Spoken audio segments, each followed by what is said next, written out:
Hello and namaste. Also welcome all. Python Seaborn Library को day 6 आज हामीले part 4 सुरु गर्न जाँदैछौँ।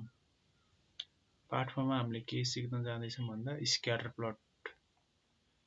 प्लट कसरी प्लट गर्ने भनेर सिक्न जाँदैछौँ। त्यसको लागि हामीलाई फंक्सन हुन्छ।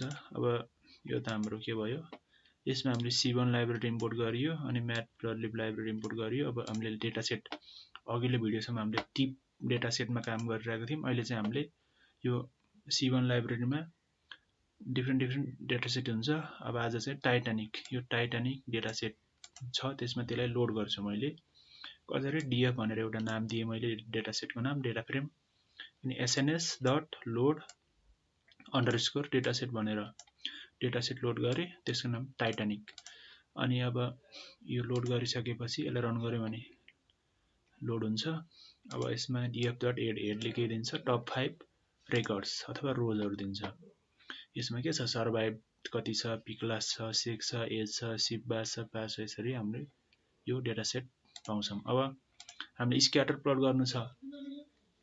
अब स्क्याटर प्लट भनेको के त भन्दा, scatter plot between age and fear. अब कुन उमेरका मान्छेलाई त्यो टाइटानिकको जहाज डुब्दाखेरि कति डराएको थियो भनेर हेर्नु पर्यो। And see the maximum fear of particular age भनेको पार्टिकुलर एजको फियर कस्तो थियो भनेर। अब फंक्सन हुन्छ C1 मा एसएनएस डट स्क्याटर प्लट भनेर हुन्छ। म्याटप्लटलिबमा के दिन्थ्यो, पीएलटी डट स्क्याटर भने जस्तै C1 मा एसएनएस डट स्क्याटर प्लट।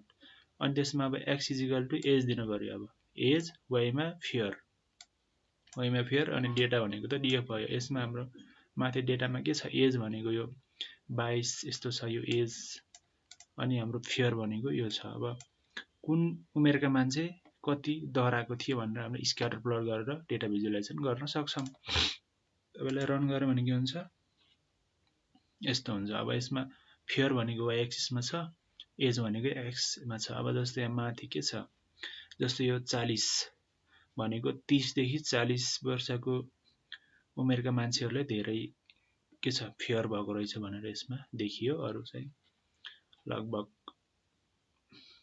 10 देखि 20 सम्मको यस्तो यसमा हामीले फियर भएको छ भनेर भिजुअलाइज गर्न सकियो। अब who get the fear for male or female. अब मेल र फिमेलमा को बढी डराएको थियो त त्यो टाइटानिक प्लेन डुब्दाखेरि भनेर हेर्नु पर्यो भने के गर्ने, एसएनएस डट स्क्याटर प्लट अनि एक्स इजिकल टु एज राख्ने, वाइमा फियरै भयो। अब यु भन्नेमा सेक्स दिनु पर्यो, डेटामा डीएफ भनेर। अब यसलाई रन गर्यो भने के आउँछ भन्दा, हामीलाई के दिन्छ, सेक्स भनेको मेल र फिमेल यस्तो दिन्छ। अब कुन चाहिँ डराएको भने एज भनेको अब म्याक्सिमम कहाँ छ, यो धेरै यो 10 देखि 20 सम्मको फिमेलहरु धेरै डराएको रहेछन्। अनि यो 30 भनेपछि 40 30 35 वर्षको चाहिँ मेल धेरै डराएको रहेछ भनेर, फियर भएको रहेछ भनेर हामीले सिम्पली भिजुअलाइज गर्न सकियो।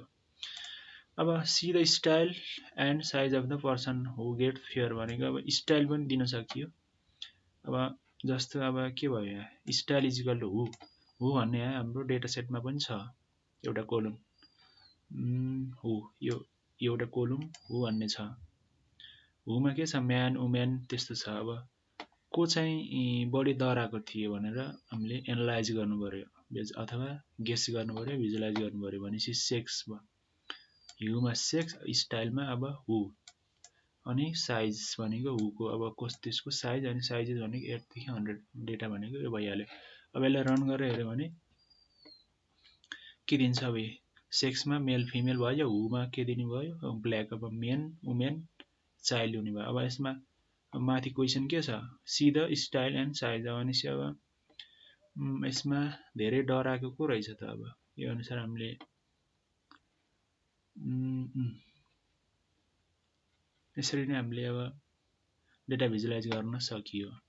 अब see the particular person alive भनेको अब को पर्सन बाँचेको थियो त भनेर हेर्न पनि सक्छौँ। अब एसएनएस डट स्क्याटर प्लट, अनि एक्समा हु राख्ने, मेन कि वुमेन, वाइमा फियर राख्ने। अब मेन दराको थियो कि वुमेन दराको थियो, अब ह्युमा अलाइभ राखिदिनु पर्यो। अब को धेरै बाँचेको थियो त भनेको यसमा के छ, सिधा पार्टिकुलर पर्सन हु अलाइभ भनेको छ, स्टाइलमा अलाइभै दिने, साइजमा अलाइभ दिनु पर्यो। अब यसलाई यसरी रन गर्यो भने के आउँछ भन्दा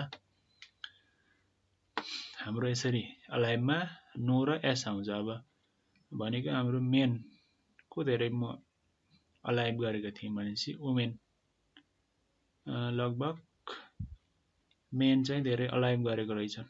500 मा एउटा के छ एस भनेको छ, लगभग यसलाई हेर्यो भने हामीले मेनहरु धेरै बाँचेका रहेछन् जस्तो देखियो। अब यस भिडियोमा हामीले यति नै गर्छौं। अब नेक्स्ट भिडियोमा हामीले हिट म्याप कसरी ड्रा गर्ने भनेर सिक्न जाँदैछौं। हिट म्याप भनेको हाम्रो कोरिलेसनहरु एनालाइज गर्नको लागि युज हुन्छ। अहिलेलाई यति नै। Thank you for watching.